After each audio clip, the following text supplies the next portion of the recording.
Welcome to the next episode of CNMI Speaks Out. CNMI Speaks Out is a podcast about domestic violence and CNMI culture. With this podcast, we will hear stories of brave women and men who overcame domestic violence and know more about their cultural upbringing.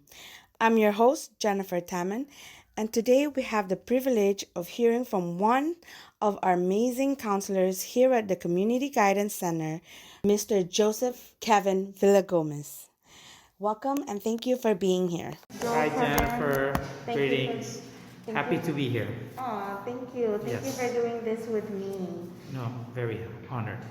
Okay, I know you have been the counselor and founder of CHCC since 1977. 97. Oh, 97. 97.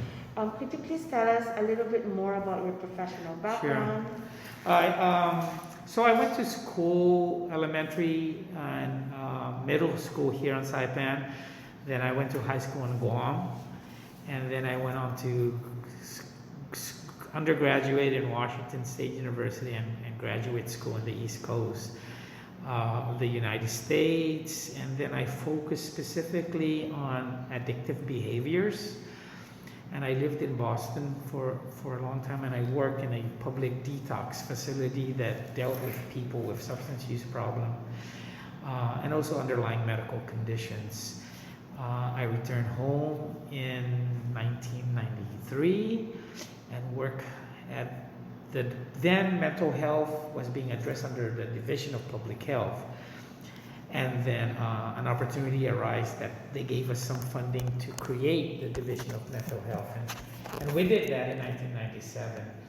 And I was the first director, but then we hired a lot of clinicians to start serving the community.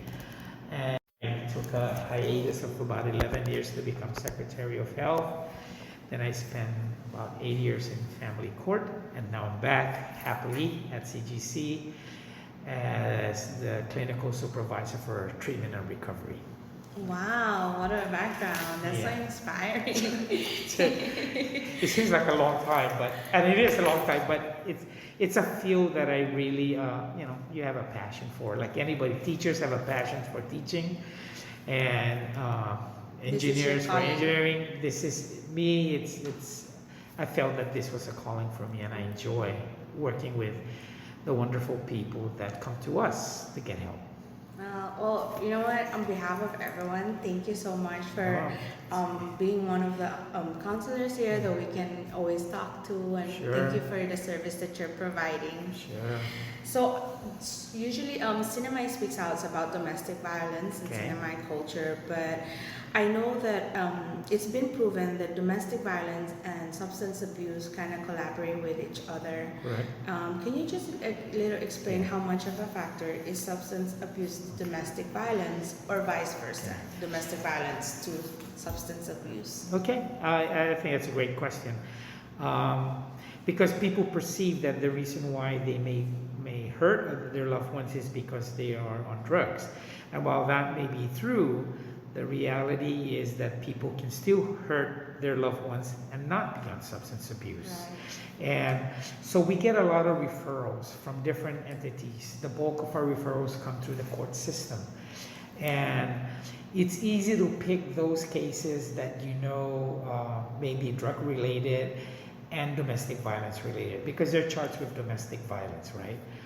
But we also get cases for burglary, theft, and that may have some underlying violence and drugs in it, but it's not the primary reason why they were found guilty. So when we do the intake and the assessment, it allows us to look at the previous life, their previous history in their lives, so that we can think, that behavior can be attributed to a certain type of mental health issue that we need to address. And majority of the time of people that are sent here for domestic violence, there is a substance use attached to it. And I'm not saying that it's causing the domestic violence, but it is a contributing factor to the domestic violence. We all know that when you're addicted to a substance, the drug is the main important thing in your life. And anything that tries to interfere with you getting that drug will be hurt. And a lot of the times, if a spouse, a boyfriend, or a girlfriend is interfering in your ability to obtain the drug that you need or you want, those people are either beaten up or they're left, they get abused, and it doesn't matter who it is, because the main focus is their substance use. They forget family issues, they forget their children, and that's usually, when the people that we see, that the biggest trauma, I feel, is the peripheral damage for the drug use. Yes, the person that is being beaten up obviously is the number one victim that we tend to want to work on and help them recover from that. But children usually are the peripheral damage that a lot of the people would tell us, oh, no, my kids didn't see me. But when I was in family court and we would interview children that were in a domestic violence related kind of environment, they will tell me, we hear the yelling, the screaming, we hear the tables and the chairs flying in the room, Right. and that affects them. And we're talking about kids that are as young as 5, 6 years old. Yeah. Daddy beat up mommy, or daddy hurt mommy, things like that. So those kids need to be also paid attention to. They need to be guided to make them understand the process. Because again, it's been shown, if we leave that unattended, and that is in the mindset of those kids growing up, when they get to an adult age, they think, oh, It's okay. back then, my dad beat up my mom and nothing happened, so it must be okay if I did that. And they repeat that behavior. And we need to identify those kind of issues and try to break that cycle. I mean, domestic violence always talk about breaking a cycle. Literally, Break the cycle. it is very true. Just because you grew up in a domestic violence environment doesn't mean that you need to be in that same environment when you're of age. Or to expect that because your mom got beaten up when you were growing up and she took the pain, that when it's my turn, I should also accept that it's okay to get beat up. It's not right. It's not right to hurt anybody, especially people you love. Yeah, that's true. When you're talking about how kids know what's going on, that kind of gave me goosebumps, because I know let's say even it's, they don't hear the noises, but they see the physical evidence of it, right? How mommy's sad or how daddy's sad, and you're right. Yeah, it's true. It does. No, it's very true. But even more, interesting, especially again when you're dealing with children, is they still love their mother and they still love their father. It's a confusing emotion. It's a very confusing emotion, and that they want, especially if the court says, for example, there's a restraining order and you guys shall not see each other for a period of 1 year. But you ask those kids, and that's why visitation is always provided, you ask those kids that, in as much as all those terrible things that happen, I still want to be able to see my mom and I still want to be able to see my dad. It's maybe it's an innate behavior that we would always be in. And I told you one of the interesting thing, and even though, because we live in this community, I would say it's cultural, but it's probably true in every other culture, is that one, we're very forgiving, okay? And we may hurt and hate somebody for the initially, but usually as time passes on and the pain is not as in your face as it was, we tend to forgive, and you accept your loved one back into the household. And again, sadly, that same behavior usually comes around, and then again they get hurt again. And I would always have people say, that's it, no more, you're right. But I'm always cognizant of the fact that, you're not controlling these people 24/7. They have a history, especially if you have kids with your the person that's hurting you. You tend to want to pull it together because you want this perception that we are a family. Right. And sadly, true here, it's true elsewhere. Sadly, that kind of behavior has led to women being killed in a repeated domestic violence behavior environment. That's true. Totally agree with it. So, do you believe that domestic violence is a serious issue here in the cinema? It's a serious issue, of course, anywhere we go, right? But in the CNMI, it's a very serious issue, mainly because I think for every case that we hear, every case that's referred here, there's probably, I would say, 5 or 6 other cases out there that never make it that far. Okay, that women in general, because again, most of the cases men are beating up women, most of them will suffer in silence. Most of them will hide the pain they're going through, and only when the black and blue marks are so evident that you can't hide it, right? But because we're talking about physical violence, but there's psychological violence. There are torture. There's a way to do mind games to hurt people and to try to control them. That's true. There's no scars in that, but it doesn't make it any less violent than being punched right in the face. In fact, some women will tell you, I'd rather get punched because I know that it will go away and I know what happened, rather than this constant psychological warfare that's going on that you don't know when it begins and when it's going to end. So, but yes, to answer your question, it's always been a big issue. It continues to be an issue. And the cause of it can be a whole slew of things. Usually we know that financial issues are at the core of any relationship fighting.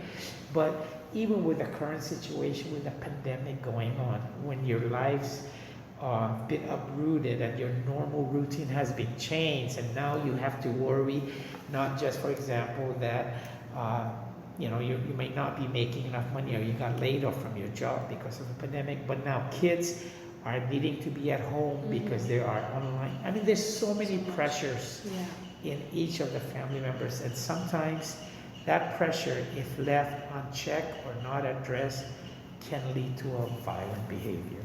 Right, that's true. So, I know you've been in this field for a while now, right?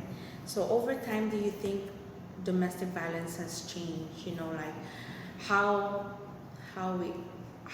assistance are available now and then? Like, what are the changes that are regarding domestic violence? Well, I think there's more light being shined on the problem of domestic violence. I think there's great organizations out there. Domestic Violence Task Force is one of them, the coalition and all these things. I think there's more support system, and there's more places for people that are victims to turn to get help, right? So that's a very positive sign. Sadly, I wish that the numbers are lessened in terms of the number, but I don't think it's anywhere less. But now people can turn and ask for help, and usually they are given the help. But people need to ask for that, right? We cannot go to a knock and each the door and say, are you getting beaten up and we're going to help? Well, no. But if we do the education that we do, if we use social media to educate people, when we have those proclamations signing, when we identify the people that are constantly working in the field to address this matter, and not just the social service site, right? The police department, the ambulance folks that are transporting sick people that may have been injured to the hospital, the physicians and the nurses and the social workers. These are all part of the ways of addressing the problem that I think it's more evident and prevalent now than, I would say, 20 years ago. Well, I just hopefully, the more we spread about domestic violence, the more awareness we have out there, the numbers will increase, right? That decrease. And the more we educate the public, right? I mean, I think one of the biggest unfortunate event is if we, each of us, have a stereotypical mindset of what a abuser looks like.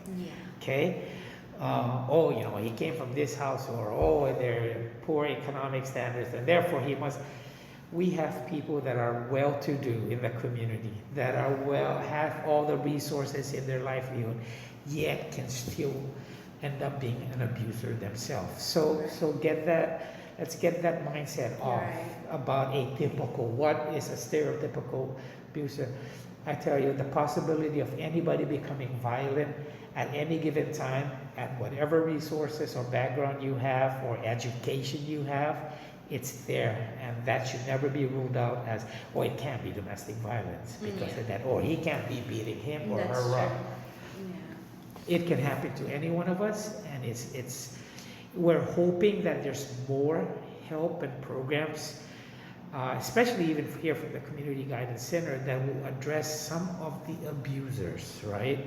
Some of the perpetrators. Right. Because while we may educate and protect and guide us to the victims, breaking the cycle, we gotta start getting at these people that are perpetrators. And now granted, the treatment procedures or the treatment protocols for addressing abusers are very long in duration, and the chances of relapse is always high. Just like the people that are having drug issues, right? We can give them all the tools there is to deal with their drug addiction, but the chances of relapse is always very high, that you're constantly going to be at it. And we've seen it. Some people that have obtained years of sobriety, something happened, something clicked in their lives recently that caused them to revert and started use again. It's the same thing with domestic violence. Right. Just because we address the perpetrator doesn't mean he's not going to do it again. Right. We're constantly having to do it. And that's why even the program itself on average runs for a perpetrator at a minimum of at least 2 to 3 years in duration, right? And so we're working now in getting that up and running. We used to have a program in the past, but for whatever reasons, it just never really continued. But we're recommitting ourselves to get a program up and running again. Wow, so I'm working closely with the wellness clinic with Dr. Glenda George and some of our counselors, because a lot of the folks that we do see in treatment and recovery for supposedly their drug abuse problem should be in a perpetrator treatment program. As well, yeah. So also one of the things that one of my interviewers mentioned is like, go to school and talk to young kids about domestic violence, right? Like that's earlier exposed to it, the better. Right. Like from the roots, right? Right. Yeah. And we do the same thing for people that recovering from drug addict, right? Please talk about your addiction so that you get more comfortable and adjust to talking about sobriety and the benefit and all that thing. But all of those people, just like prayer, we're always in the mindset. That's why we don't have a recovered program. It's recovery. Yeah. Okay? It's aftercare programs, so that when you're done with the formal treatment side of it, you still have to do all these different programs because you're constantly having to work at it. Every morning you talk to a bona fide drug addict or an alcoholic. The struggle is that every morning when they wake up, they tell themselves, I am not going to drink today. I'm not going to do drugs today. And they got to remind themselves every single day and live their life, move forward with under that kind of undertone that I'm not going to turn to drugs and alcohol. Right. Yeah, that's true. Well, what do you think are the outcomes or effects of being in a domestic violence for an individual? I know we did discuss that sometimes victims of domestic violence, they end up, really going to a different, sources to ease the pain, which is, substance abuse or alcohol, and then it's also vice versa, right? Like one, like a perpetrator would sometimes feel so much guilt that they're like, I'll just do it, right? Sure. Do you is that something that you see around? Well, I tell you, it really does change. It changes the relationship in the relationship whenever violence is part of it. Okay, and what I mean by that is that once a woman gets beaten up by their loved one, be it a boyfriend or a husband, in the back of their head, and not so far back in their head, they always assume it's going to happen again. What am I going to say? What am I going to do? if I look a different way when somebody walks in, is this going to result in me getting beat up? So it consumes you and controls. And sometimes a lot of the women says, I don't want to go out. I don't want to go to the party because I want to have fun. But I know that if I have fun, it's going to be misinterpreted by my partner that I'm flirting and playing around.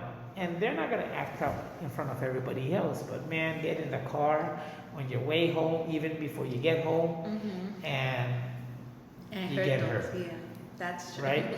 So what kind of life, right? I mean, it's like, you know, when the trust and the honesty and stuff is already affecting the relationship, you're always going to be questioning yourself. You know, is he telling me the truth? Why is he so nice? Why is he doing this?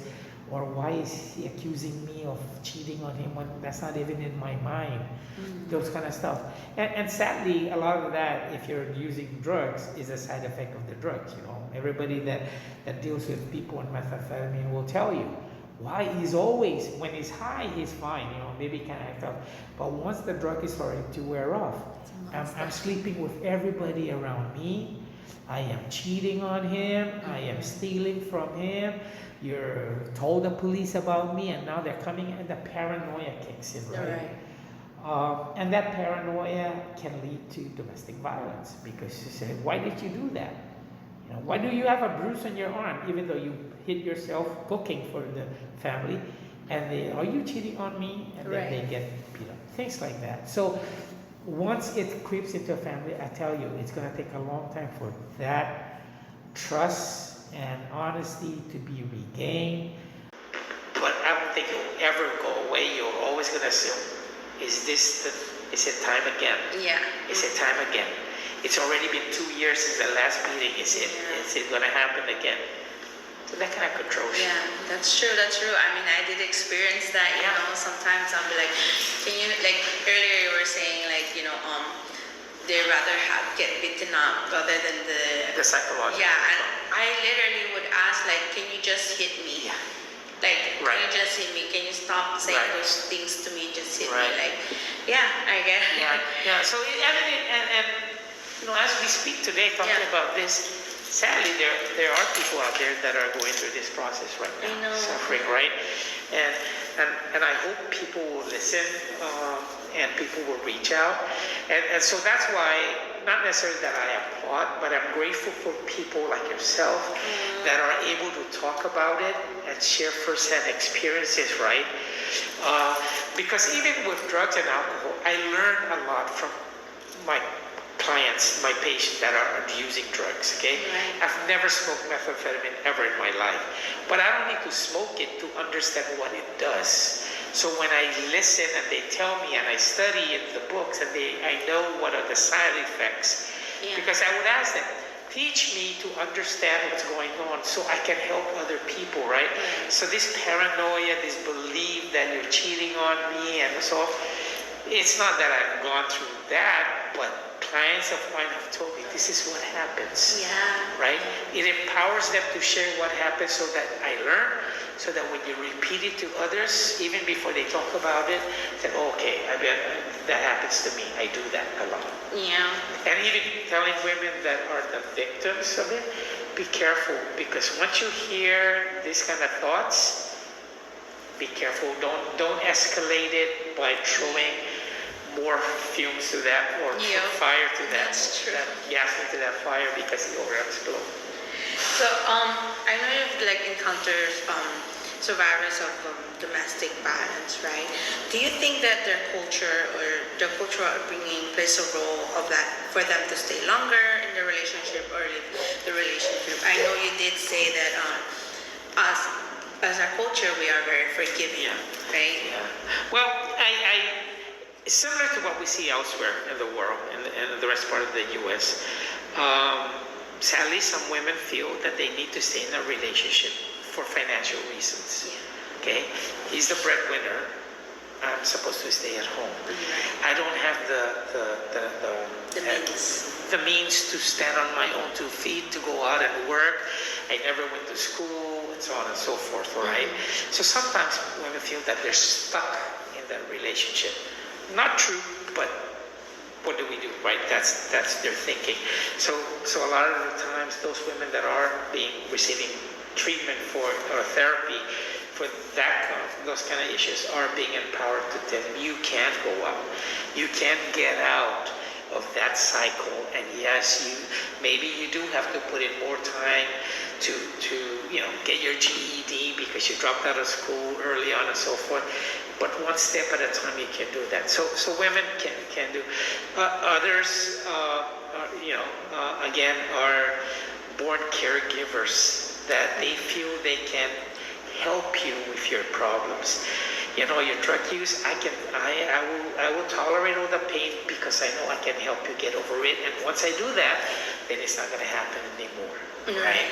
That I quote unquote cured you, so you're going to help me. That's another kind of thinking. And then, of course, like I told you, I'm going to stick it out because we have 3 kids already. Okay, who's going to want me? Who's going to find a relationship with me when we have 3, 4 kids already? I'm going to stay with him so that might as well tolerate this pain because I don't want my kids to grow up without a father. That's true. Yeah, right? I mean, that comes into their head and stuff. And then the last part is that we are very forgiving. Yeah. That we forgive. And no matter how heinous or how terrible things happen, that's why a lot of women don't talk about what happened when they're getting beat up, because they know they're going to forgive that person, and they don't want to hear it from the other family member. Why are you forgiving him? Did you remember that he took that knife to your throat, this and that? Right? So they won't share that information because they don't want to appear, that what's wrong with you. But and deep down, no matter what, you also got to realize that this person, they love each other. Yeah. They may have a turbulent and terrible relationship, but she still loves him. Yeah. And will figure out a way to make it work. Yeah. Right? That's true. And we just tell them, be careful, or just kind of let them know, be careful, because if it does get out of hand, you can get really seriously hurt. Yeah.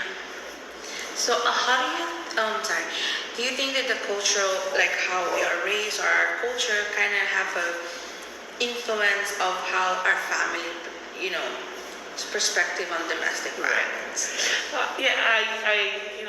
Like I said, it will be interesting now with our ability to talk more about it, to shine light on the reality of domestic violence that's going on, to bring attention through the social media to organization, not-for-profit organization, to educate the community, right? So people are becoming more educated, right? Some families will that do not reach out to get help, that tolerate that pain, that are witnessed by their own children that my dad gets beat up, but beats up my mom, but my mom's okay, so it must be okay. Or a lady watching her mom get beat up and then eventually becomes an adult woman, the same age as the mom, married already, assume that when my mom was growing up, she tolerated this pain, I should be able to tolerate this pain too. Yeah. See, I think there's going to be less and less of that, mainly because of all the different activities and organization and attention that's being brought into domestic violence. So I like I said, anybody that has the ability and the strength to talk about it, to educate the community, I applaud you, because you're reaching out, not necessarily to the mass, but you're reaching out to that one person that's listening to you,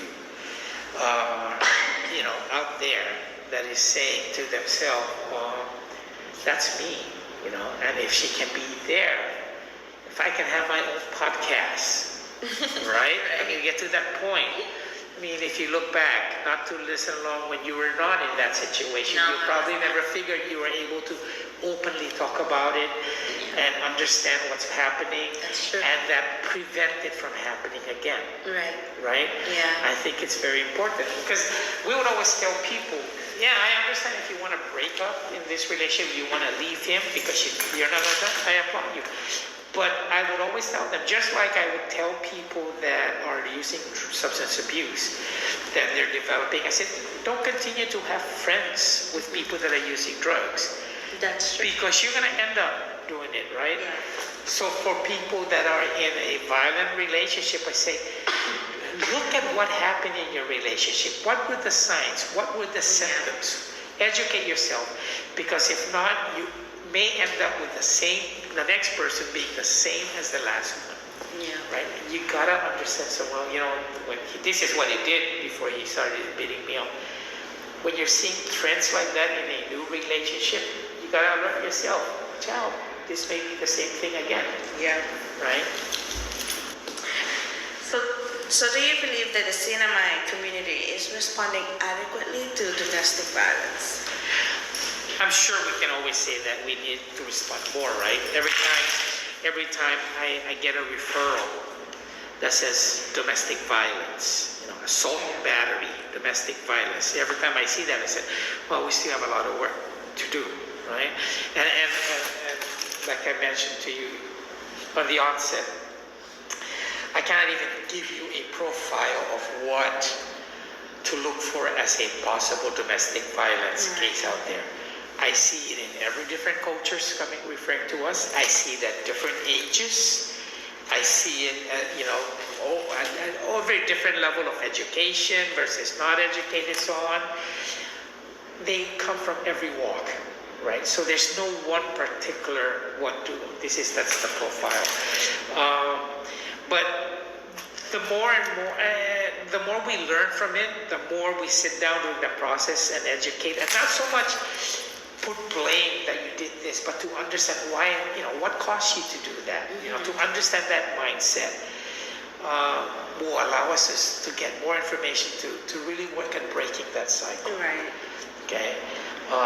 That to understand that not everybody is watching the social media education that's going on, that are not listening to the great organization that are talking about domestic violence and how to prevent it and so on, that are not, listening to a podcast or reading newspapers about it. We would always need to do it. We would always say, when I started back in the latter 90s to treat substance abuse, I really thought that with all the efforts, nobody's going to continue to use methamphetamine. All the dangerous stuff it does, all the imprisonment it's caused, all the lives it's broken. This is 2022, and we still have methamphetamine problems. And it's still the highest, right? Still really bad. Yeah. Right? So we should not let our guard down. We shouldn't let go of the education. We shouldn't stop the shining of the light on it. Stop the walks that happen, to bring attention to this issue. Yeah. We gotta continue to do work. Yeah, that's true. Yes. So, what should someone do if they were a victim of domestic violence? Well, obviously,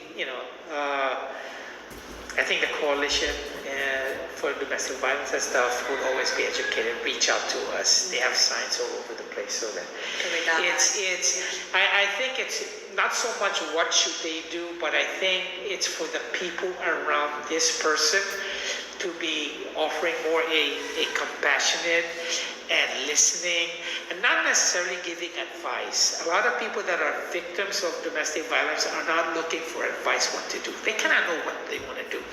They just need ears that they can talk about their pain and not be judged about it, right? Not saying, why are you still tolerating this and stuff, right? Give them the opportunity. Why don't you get help? Right. Why don't you call this number? Why don't you call a colleague? Why don't you, even with people that do come here to get addiction treatment that were not referred by the court, by themselves, they would have called several other people before they came here. Usually the number one people they call to are the faith-based organization. Yeah. I talked to my preacher, I talked to my priest, and my priest said that I should reach out and get help. So I talked to my best friend, I talked to a friendly, so I think the people around this person, when they are approached to not downplay the situation, to not downgrade the seriousness of the situation, and to offer us where they can get. If you're not, it doesn't mean that you need to know everything about domestic violence to help, but if you know where they can get the help, they know that they can call and get counseling. They know that they can call the hotline if things are not going well. I think that is going to be a more productive way of helping somebody. Because no matter what, we still have to wait until the person that's being hurt says, I need help. Right. You know, like you said, I cannot knock on your door and say, hey Jen, did you get punched this morning? Of course not, true. right? That's true. Yeah. It's just that when they do reach out, because it's taking them a lot of time, effort, energy to get to the point to ask for help, then is that we have to make sure that we don't let them down by not providing that help. Right.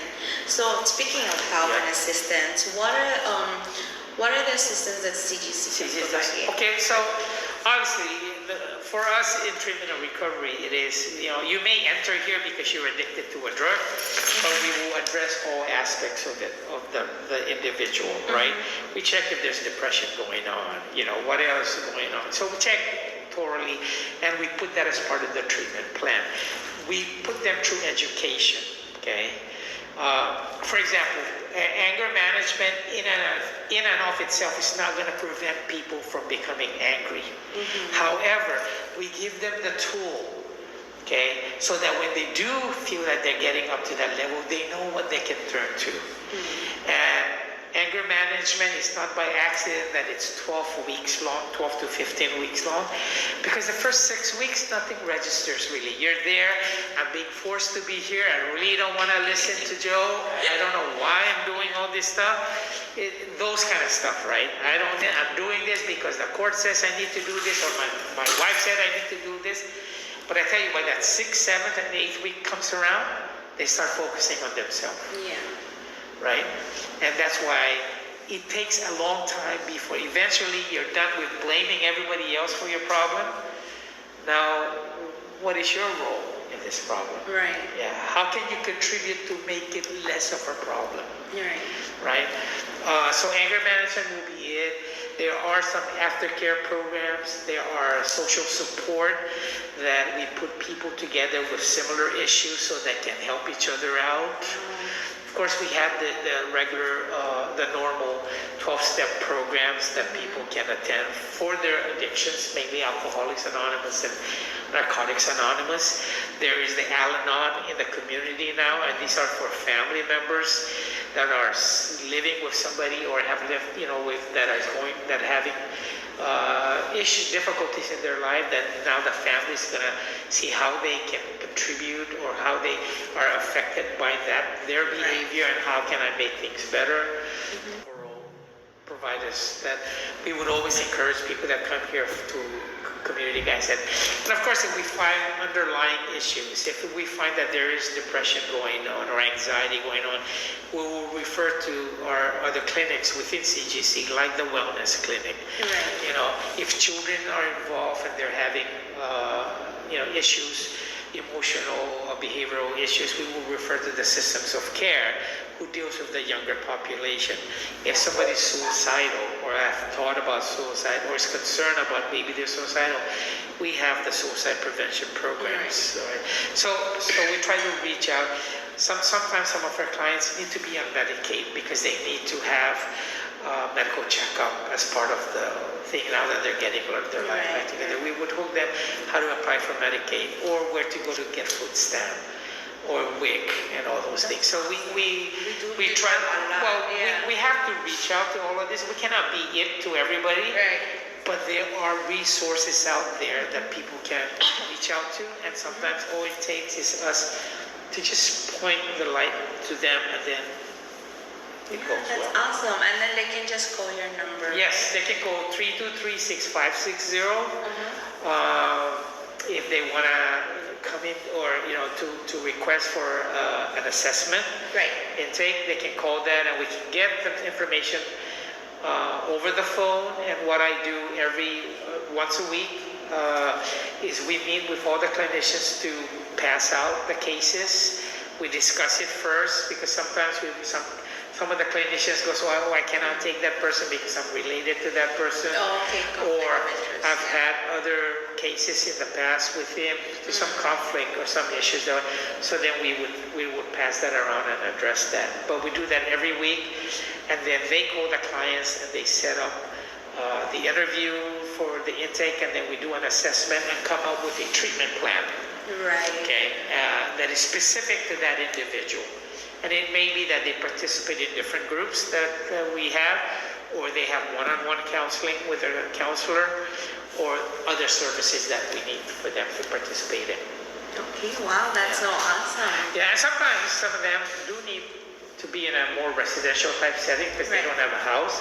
So then we work closely with SAR, substance abuse program under the governor's office, so that we can also allow people to have them do an intake and see if they fit to be able to be in their program. Awesome. So, what advice would you give someone that is currently going through domestic violence right now? It's tough, right? Because obviously you should get out of that trauma, the dangerousness of that relationship. But I would first encourage them to reach out to somebody that they trust, right, and care about, or knows that they care about that person, to just lean for support.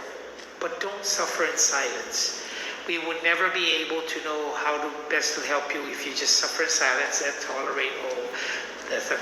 And yes, sometimes, well, I don't want to say, because then if he finds out he or she's also going to get beaten up, you gotta reach out and let somebody else know.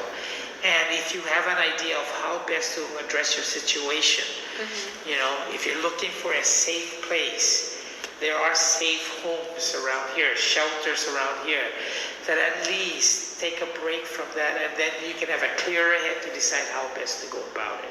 Okay, that would be one. Some people, and readily so, will turn to apply for a temporary restraining order.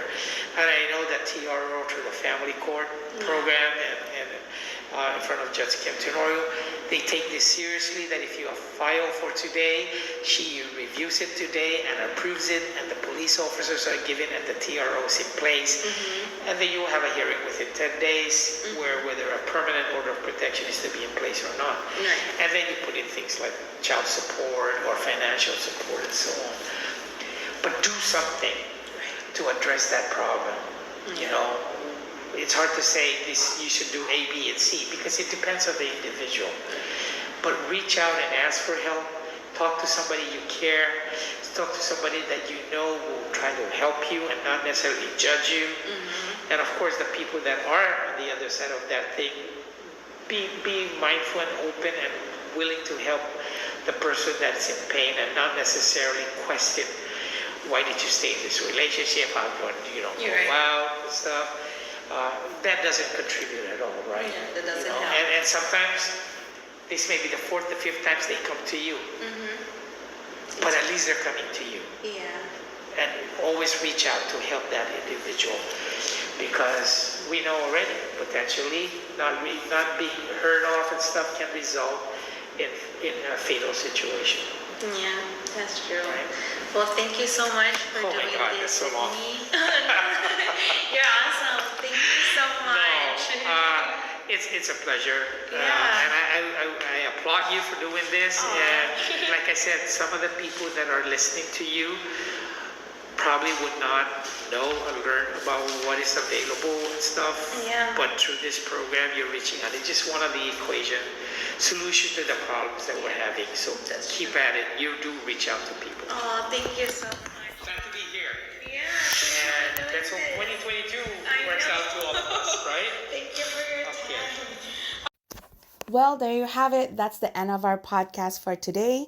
As a community, I pray, and I hope that we start moving forward into breaking the cycle. And it's so important to start from the youngest generation out there. I hope that we start moving forward into breaking the cycle. I think it's important that we try, not only that we help our survivors and victims, but we also start from the roots.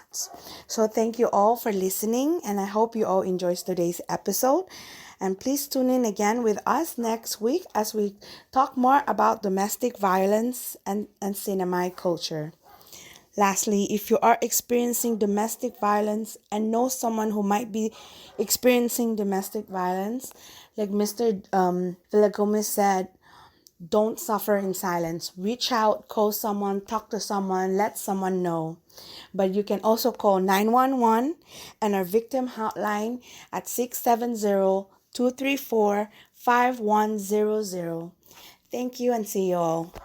The CNMI Speaks Out has been made possible in part by a major grant from the Northern Marianas Humanities Council and the National Endowment for the Humanities.